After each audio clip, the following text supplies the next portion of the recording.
Drama serial دیوار کی اگلی قسط میں ہم دیکھیں گے کہ رانی نازنین سے کہتی ہے کہ آپ کو اللہ کا خوف نہیں ہے، جس پر نازنین کہتی ہے کہ اللہ کو بیچ میں مت لاؤ۔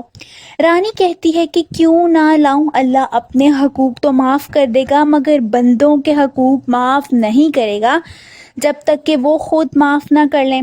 یہ سن کر نازنین خاموش ہو جاتی ہے، وہ مزید رانی سے کوئی بحث نہیں کرتی۔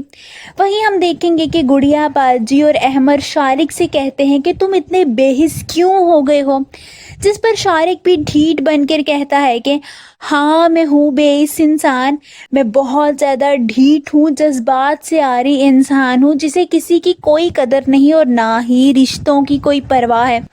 اور پھر آخر کار اس کے دل کی بات منہ پر آ ہی جاتی ہے۔ وہ کہتا ہے کہ اب بہتر یہی ہے کہ اس گھر کو بیچ کر ساری کہانی ختم کر دیتے ہیں۔ یعنی شارق چاہتا ہے کہ یہ گھر بیچ دیا جائے اور اس کا حصہ اسے دے دیا جائے تاکہ وہ الگ ہو جائے۔